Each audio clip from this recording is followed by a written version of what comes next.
Hello, I'm Cynthia Friend, President and CEO of the Kavli Foundation, and T.W. Richards Professor of Chemistry Emerita at Harvard University.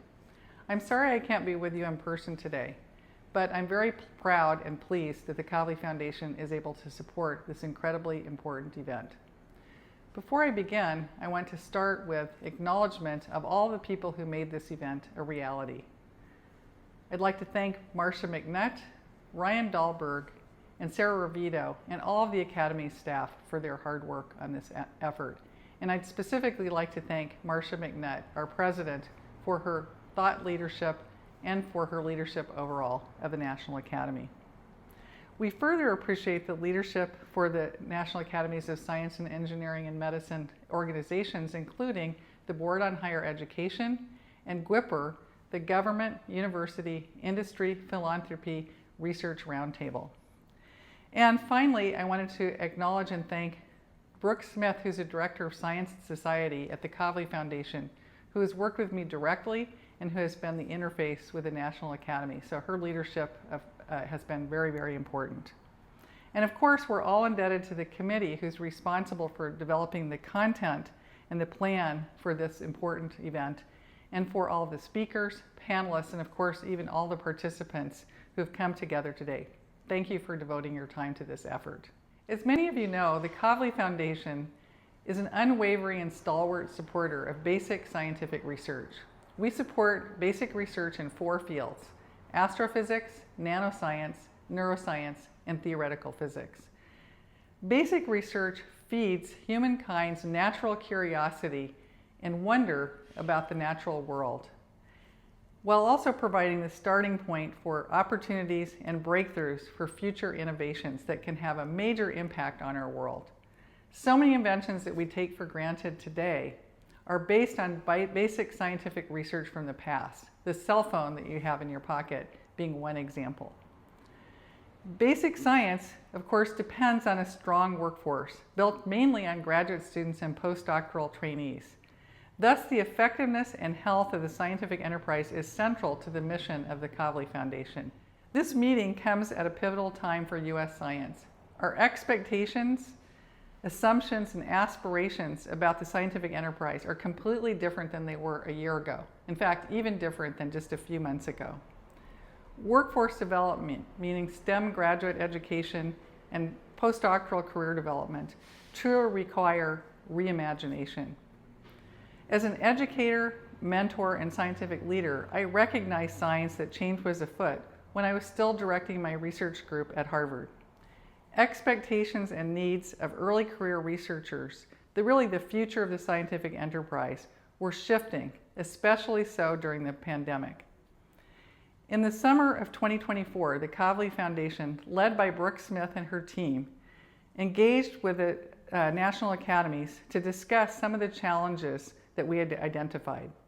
Little did we know how the challenges would be amplified by the shifting funding landscape, rendering this really a truly urgent issue. We considered and analyzed events. Brooke consulted with many other organizations who had already studied graduate education and postdoctoral training, leading to the identification of pivotal issues, one example being student unionization. In my opinion, unionization of graduate students and postdoctoral trainees was and is a symptom of a larger underlying issue about how we educate our best minds. We must question how research and training is organized and how we create and foster opportunities for early career scientists to inspire future generations. Costs have increased, mental health challenges are more prevalent, and there's a generational shift in expectations. Shifts in expectations are partly driven by the fact that early career scientists have struggled to find permanent jobs, leading to multiple postdoc stints. The time to degree for graduate studies is also long. And it's also increasingly challenging to attract and retain international talent, which has been a traditional source of strength of the U.S. scientific enterprise. All told, we can expect a reduction in the scale of academic research, at least in the near term. This reduction is at a time when a larger, more agile STEM workforce is needed to drive innovation and to help the U.S. compete on an international scale.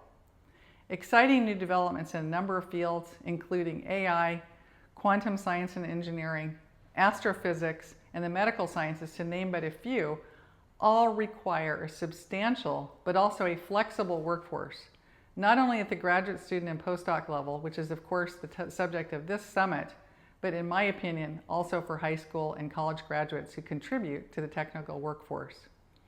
Historically, STEM education and research has been designed to train the next generation of academicians.